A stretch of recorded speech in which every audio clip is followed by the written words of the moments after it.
You have to consider circus a lot like professional athletics. There's always a danger of getting hurt if you don't warm up and condition properly. And I have freaky, freaky shoulders, and almost nobody will stretch my shoulders because they're afraid they'll break me. A cool thing about circus is that it's truly a place where the individual's unique traits can shine, and even having freaky, weird shoulders. It hurts. I know, that's cool. Like every other girl born in the 80s, I was in love with Mary Lou Retton and Nadia Comaneci, and I started doing gymnastics. But the truth is that competition wasn't really what floated my boat. I really liked floor, where I could kind of have a little more personality and be a little sillier. And I had also been singing since I was little, and singing and gymnastics kind of led me to theater. I started getting small roles in operas. I did a lot of Shakespeare when I was like 11. I discovered that this magical world of circus existed that embraced music and theater and acrobatics, and it sounded like the most perfect place on the planet for me. So I graduated high school and flew out to Las Vegas the next day, got into a meeting with Cirque du Soleil, did 3 years in Mystère. I did 6 years performing in Cirque du Soleil's Ka with Pierre-Luc doing aerial straps. And then we filmed Worlds Away, which was an amazing experience. And now I'm talking to you doing the splits. In Cirque du Soleil Worlds Away, I play a character named Mia. Mia stumbles upon this kind of dilapidated circus and makes this connection with this very handsome Russian gentleman who's known in the film as the aerialist.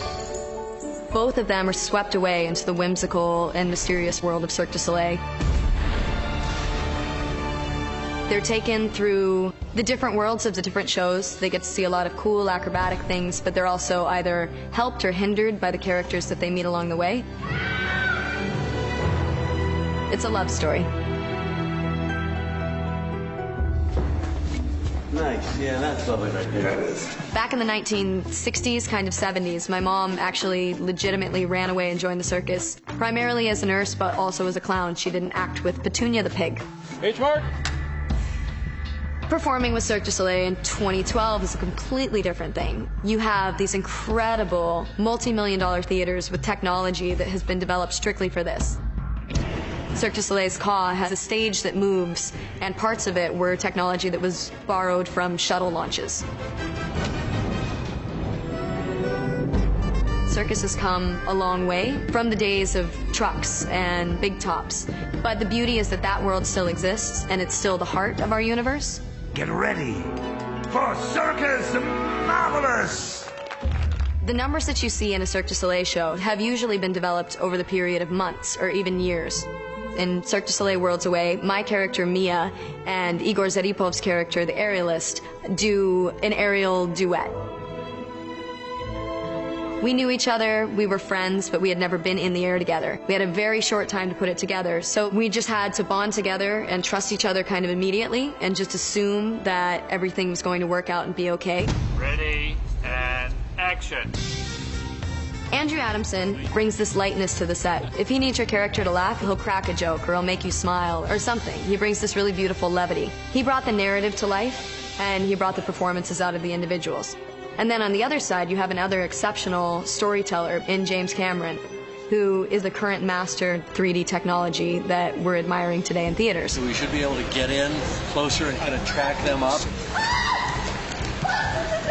So you have James Cameron, sometimes 80 feet in the air, hanging from a harness, shooting down with 3D cameras, where Andrew Adamson is doing whatever he needs to do to relax the characters and bring the performance out of them. And it kind of ended up being this incredible harmony. Not to mention that in an intimidating situation where you're moving from stage to film, you couldn't possibly have two better kind of guardians.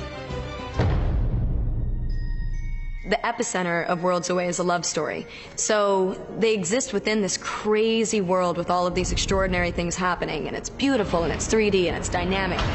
But at the end of the day, it's really a very simple human tale of longing and seeking, and, you know, I won't tell you the end, but it makes me smile.